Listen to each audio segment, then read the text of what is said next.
26 avril 2020. Dernier dimanche dans le mois d'avril, côté Christ permet nous capables de réunir pour nous adorer. Bali gloire l'honneur lui-même seul mérité. Quand toute porte est fermée, mais porte l'église n'a pas fermée. Amen. Nous demandons merci pour ça. Nous allons entrer tout de suite dans le message de la parole de Dieu. Nous allons regarder ensemble dans Éphésiens. Éphésiens dans le chapitre 6, nous allons lire le verset, nous allons considérer les 3 premiers versets, 10 et 13. Nous allons lire qui est le verset 13.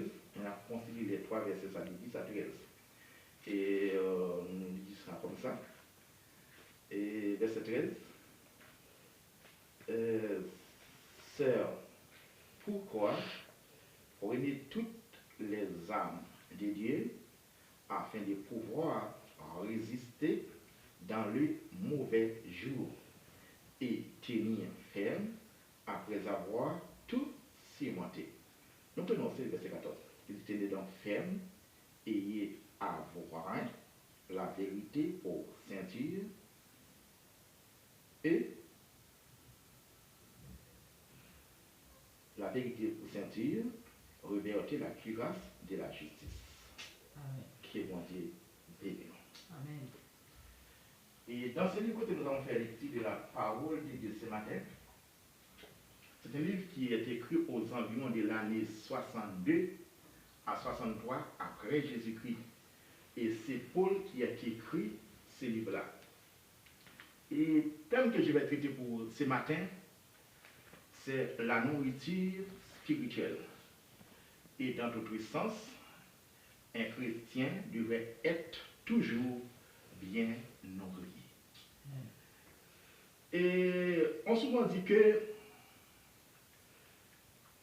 celui qui est faible ne peut pas aller dans les combats.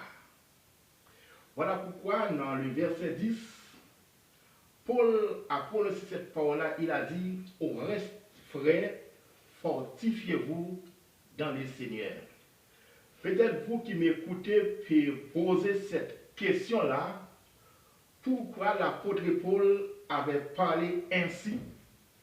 Pourquoi il a dit que les chrétiens devaient prendre des fortifiants spirituels?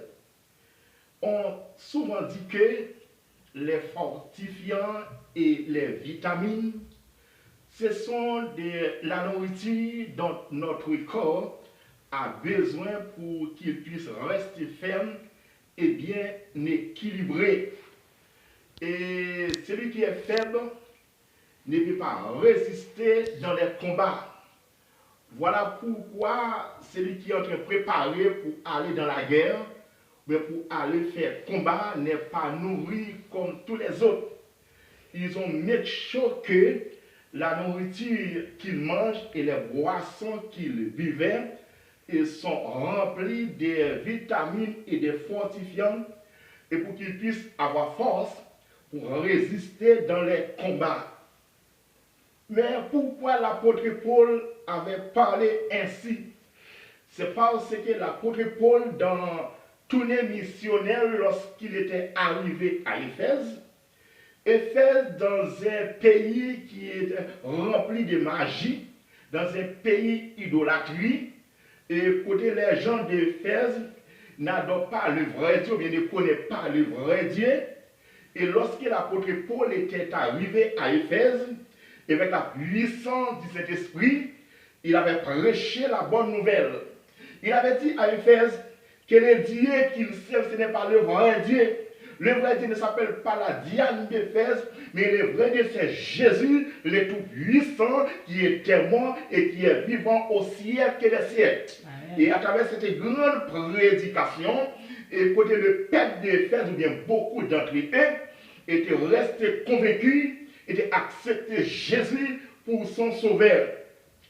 Et côté Paul, il a profité de cette occasion-là pour renverser les idolâtries, pour brûler les statues, pour brûler la magie. Et bien, côté démon Sam, qui s'appelle la Diane d'Éphèse, était mis en colère contre l'apôtre Paul.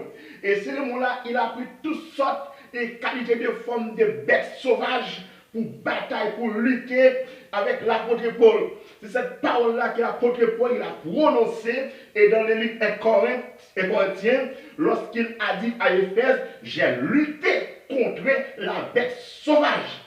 Et l'apôtre Paul a fait réaliser raison pour laquelle il était sorti vivant. Et c'est parce qu'il n'avait pas eu faiblesse spirituelle. Et parce qu'il était bien nourri spirituel. Voilà pourquoi il était sorti vivant et à Éphèse. Voilà pourquoi il a demandé et que tous les chrétiens devaient être bien nourris spirituels. Devaient être bien mangés spirituels. De boire des bons jus, carottes, des bons B12 spirituels pour que nous puissions avoir force pour résister dans les combats. Pourquoi l'apôtre Paul avait parlé ainsi? C'est parce que l'apôtre Paul, il connaît très bien tous les chrétiens. Nous sommes tous dans une guerre spirituelle. Nous sommes tous dans un combat spirituel. Nous sommes tous dans une bataille spirituelle. Et que pour nous puissions gagner ces combats-là, pour nous puissions gagner cette bataille-là, nous devons être quelqu'un qui est bien nourri, quelqu'un qui est bien nourri spirituel, parce que celui qui est faible ne peut pas résister dans les combats, même autant que physique. Celui qui est faible ne peut pas résister dans les combats. Et de même, nous, étant que spirituel, celui qui est faible ne peut pas résister dans les combats. Dans le passage que nous lisons, et si vous regardez bien, vous allez voir que l'apôtre Paul a dit que, et dans le verset 11 à continuer, nous n'avons pas à lutter contre la chair et le sang, mais contre les autorités, contre les princes de ce monde, contre les esprits méchants dans les lieux célestes. Bataille chrétienne en train de mener sur la terre, ce n'est pas une bataille comme ça. C'est une bataille qui est extrêmement terrible, qui est extrêmement forte, parce que nous sommes en train de bataille avec des ennemis qui sont plus forts, plus puissants que nous. Et des ennemis qui, ce n'est pas quelqu'un qui peut-être vous fait quelqu'un du tort, il s'est mis en colère contre vous. Non, c'est quelqu'un qui est méchant de nature. De sa nature, c'est faire du mal, c'est faire la méchanceté et des esprits méchants dans les lieux célestes. Cela veut dire que les chrétiens, nous ne sommes pas seulement en guerre avec les démons, les esprits dans ce monde visible, nous avons aussi dans les lieux célestes des esprits méchants qui ont nous déclarer la guerre matin, midi, soir. Dans les mondes invisibles, nous avons des esprits qui sortent dans la journée, qui sortent à midi, qui volent dans la nuit, qui nous déclarent la guerre à chaque minute. Voilà pourquoi la bataille chrétienne en train de mener sur la terre est plus terrible que Première et Deuxième Guerre mondiale. Première Guerre mondiale qui a fait plus de 30 millions de morts. Deuxième Guerre mondiale qui a fait plus de 60 millions de morts. Et côté bataille chrétienne en train de mener sur la terre est 3 fois plus terrible que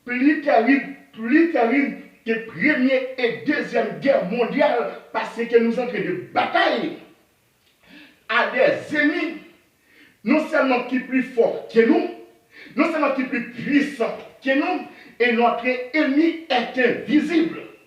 Notre ennemi peut nous contrôler, peut nous voir, peut nous détecter à tout moment, mais nous n'avons absolument aucun contrôle de nos ennemis.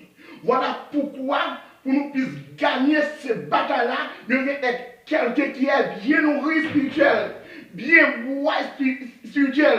Lorsque je parlais de bien nourri, lorsque je parlais de bien bois, ce n'est pas aller acheter de la pharmacie, ce n'est pas aller acheter des B12 pour boire juste pour avoir des forces. Force chrétienne, nous devons rester toujours dans la prière. Force chrétienne, nous devons connaître la parole de Dieu. Car la Bible, dans le même passage, ça, il a dit revêtez les casquettes du salut, l'épée de l'esprit, qui est la parole de Dieu. Amen.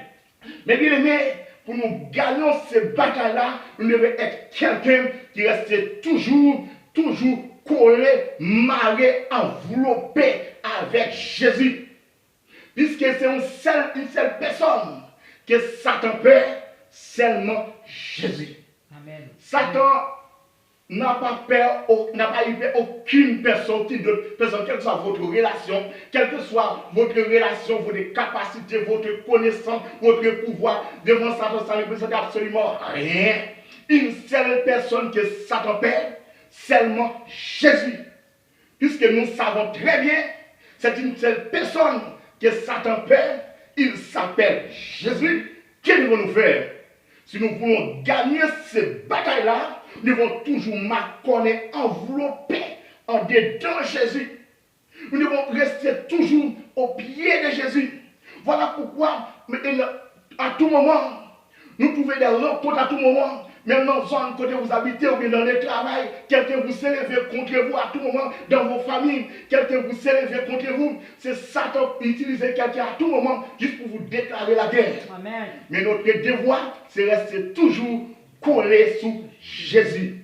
Nous espérons que dans une autre prochaine fois, je vais décrire pour vous la plusieurs armes que la Bible vous mentionne dans Éphésiens 10 à continuer, plusieurs armes que la Bible vous mentionne, je vais vous décrire pour l'une après l'autre. Restez dans la foi et c'est reverti de la plénitude du Saint-Esprit et c'est enveloppé en dedans Jésus parce que nous sommes tous dans une bataille. La vie chrétienne, ce n'est pas un jeu. La vie chrétienne, c'est une vie de bataille. C'est une vie de combat. C'est une vie de lutte. Nous devons rester toujours marqués, enveloppés avec Jésus, en dedans votre Jésus, puisque la vie chrétienne, ce n'est pas un jeu, c'est une vie de lutte.